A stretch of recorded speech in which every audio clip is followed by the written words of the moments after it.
What's up, guys? Lucas Still and Steven Talbert with Optimum Athletes, back for another episode of the podcast. On this episode, we're going to talk about mentality. And first, just sort of mentality when it comes to training.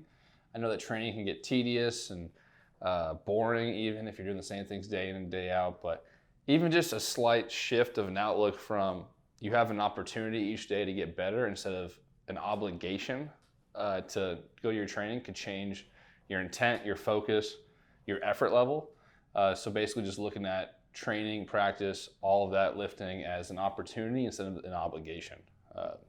Anything off that, off the bat? Just and how you can, use that mindset of having it be an opportunity and how you can take that into your competition. So it's not, two different things. We want you to be able to have the same sort of mindset in the gym or, your training as you do out there on the mound or in the game, hitter, infield, or whatever it is. So we'll kind of talk about how we can do that.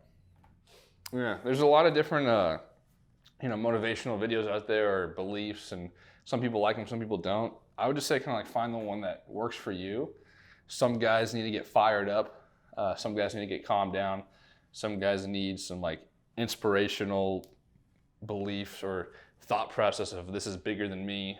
Whatever it is that you need, regardless if someone else says like, oh, that's eyewash or this works better than this, whatever works best for you for the maximum output and effort level in the training environment, in a game environment, all of that. So don't be afraid again to kind of like explore different options, test them, and see which one is the best fit for your training and your desired outcome.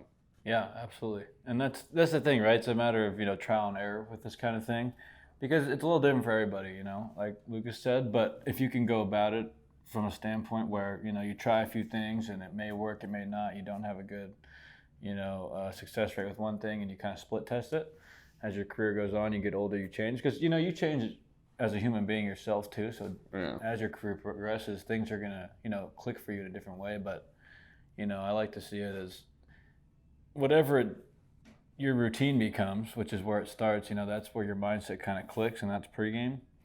That person that, they talk about getting in that zone, right? The guy that your routine turns you into, that's not the guy they want to invite to Sunday dinner. You know what I mean? That's not, in my opinion, you got to be somebody else, whatever that may be to you. A lot of people call it an alter ego. I'm not saying go out there and, be an a-hole or whatever, but you don't want to be the guy that they want to sit down at dinner with. You want to be somebody that's out there to win. And like Lucas said, we want to get to that point, however it may be, no matter what people say, whatever gets you to that zone to go out there and just compete. That's important, I think. Yeah, I think there's a lot of good points in there. Well, first off, not everyone's the same. So again, trial and error, but there's some guys that lead and can compete and are quiet, and there's other guys that are up and on the top step and yelling and, rallying. So kind of figuring out who you are and not trying to force yourself to be someone you're not, but being able to take the nice person that hopefully you are and leave them at the foul line, in between the lines for baseball, or in between whatever it is, the end zones for football or whatever. It's okay to not be the nice guy. It's okay to kind of, as Steven said, find that alter ego. I think weren't you Kobe or no?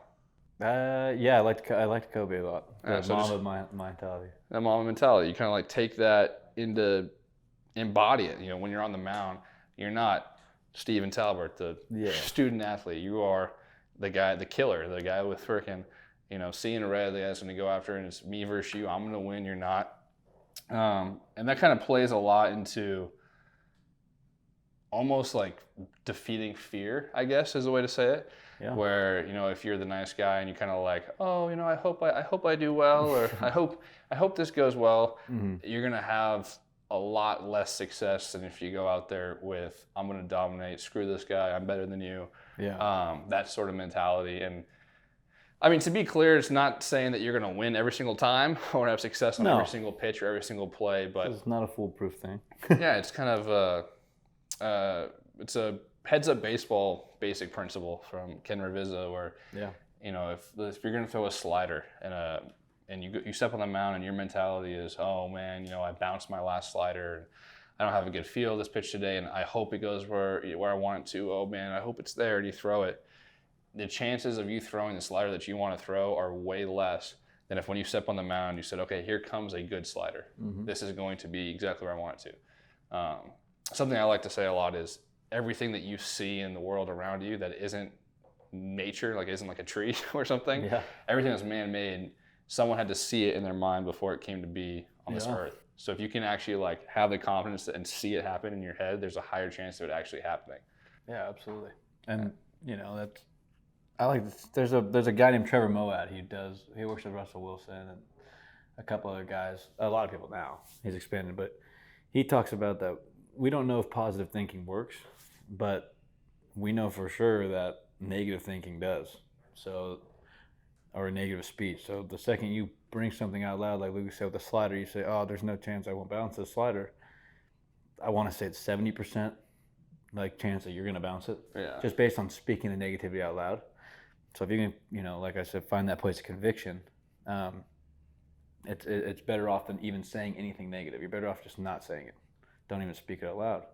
And I think we've all experienced it, where it's, you know, you give up a home run or something bad starts to happen, and then things start to snowball. And you have that mentality of like, oh no, I hope this doesn't snowball, and then it does. That's exactly what you hope doesn't happen happens.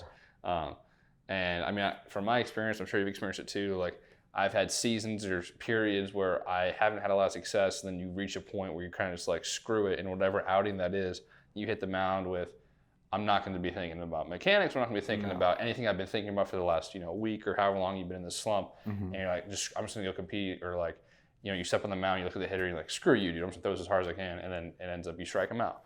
I got to give a quick shout out to Kevin Bracey, who's was kind of a mentor of mine and is a motivational speaker. And he has a great story. So look up Kevin Bracey if you guys haven't heard of him. But he does a little bit on the Ali mentality. He talks about Muhammad Ali, who, as we all know, is one of the greatest fighters, greatest boxers of all time. And as Kevin says, he was the greatest boxer of all time because he told us he was. He was talking all the time. And Muhammad Ali was quoted saying, "I am the greatest. I said that even before I knew it was true." And Kevin's argument is basically that Muhammad Ali was talking so that he would hear it himself, not that we would hear it. And every time he said it, he slowly started to believe it a little bit more, and to the point where he talked himself into greatness. And in his habits, all of his things, he started to turn towards that. He started to become that person. But you know, that's what I want to say too. Is one of the last things I want to say about it is, like Lucas said, this isn't a foolproof system. This isn't. You don't get to just turn this on. I mean, you can't just go out there and try to turn this on, in my opinion, without the preparation, the focus, and all the things that go into an off season or even an in season daily work that has to happen. Because if you go out there, you can't just expect to turn it on when it matters most and be this guy, be this, you know, this force on the field when you didn't really earn that right and turn it on in the gym when nobody else was there. I know that's cliche, but you know, it's cliche because it's true. If you're not doing it when, you know, no one else is around, or, you know, if you're not putting yourself in that state of mind when you're training, you know, and you can't separate that, you don't get to just turn it on the field. Some people, yeah, sure, they're gifted. You know, there is those people out there that are going to be 10 times more gifted than you. But I'd rather not bank on fate. I'd rather know that I did everything I could that week to prepare for that day, and I get to go out there and be that guy, and I trust it. If you know deep down you didn't do it, you know, it's tough to go out there and tell yourself something when your subconscious mind knows for a fact, well, you didn't sleep, you know, you didn't eat right, or how, you know, it's like a test.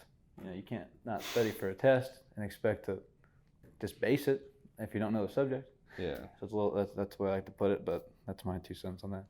I think it's, you know, if you have that mentality of, you know, I'm going to throw the slider good, or whatever the positive thinking is and the dominant mentality and thought process, if those result in more conviction and more fluid movements, and again, not guaranteeing success, but can result in more competitive pitches and a higher chance of success, we want to believe that when we say it to ourselves, but you have a lower chance of believing it when you're saying it to yourself if you haven't put in that work.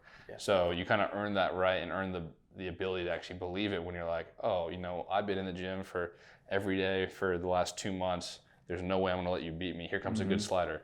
instead of like knowing that you haven't put in the work. Like, here comes a good slider, and then you start your wind up, and you're like, oh man, I haven't really practiced this. Like, do I even throw a slider? You know what I mean? It's just like that doubt creeps in. Yeah. So you kind of earn that right to have that positive mentality by putting in the work. So obviously there's no excuse or no alternative for hard work and no alternative for putting the work in consistently. Yeah.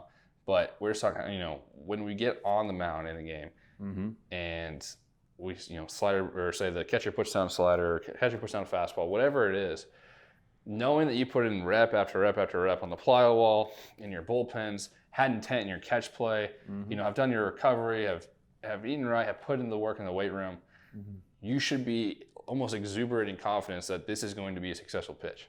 Yeah. And if you're able to do that because you have the foundation of all the work you put in backing up your mentality, then your chances of successfully executing that pitch are going to be higher. Another example, or two examples that I've seen and really like, are one, if you truly believe that you are the greatest actor of all time, it doesn't matter what your skill set is, but if you truly embody and believe you're the greatest actor of all time, and you have to perform a scene, and then you could go over to a separate situation where you have to perform the exact scene, you're the same exact person, you have to perform the exact scene, but you don't have any belief in yourself, you're just like, oh, I hope I'm a good actor. Those two scenes, when compared side by side, will be totally different. Yeah. The one where you're completely convinced you're the best actor of all time, like you use your natural voice instead of a scripted one, your movements will be more fluid, like it will just come off more believable, as opposed to the one where like, oh man, I hope I'm doing this right. Everything will be timid. Yeah. And the other one that I really like is if you woke up from a coma and you had no memory of who you were, and they told you that you were a Navy SEAL and they wanted you back when you're healthy. Yeah. Do you think that you would conduct yourself differently, talk to the doctor differently, have a different image of who you are than if when you woke up they told you you were a piano instructor? Yeah. And the answer is yes, but the thing is, you're the same exact person with the same exact skill set in both scenarios. You just have a different idea of who you are, and your actions will be different and cause different results. So that's kind of like where I think that positive mentality or positive self-talk can help you in a game scenario, where it's like once you're in a game, you can't go practice. Nope. Whatever skills you have, whatever work you put in, you put in. So you're going to go compete with what you got, and you're going to compete with this, oh, I hope I have success. I'm timid. I'm mechanical. I'm robotic. Like, oh man, I hope I throw that slider in there. Or are you competing with, here, I'm coming at you. Here it is. Hit this. You can embody that SEAL mentality. You can embody that if you'd like. And that's part of it. Yeah, that's I think that's pretty much all I got on mentality. Again, I like the alter ego thing. Try different things, see what works for you. You don't have to be a rah-rah guy. No. Music, whatever it is. Try different things. Right. But I think the biggest thing also is just earn that right to have that confidence about putting in the work. There's no substitute for hard work. So definitely, you got to do it when you're off the field too. Definitely. If you guys have any questions, let us know. If not, we'll talk to you next time. See ya. Thanks, guys.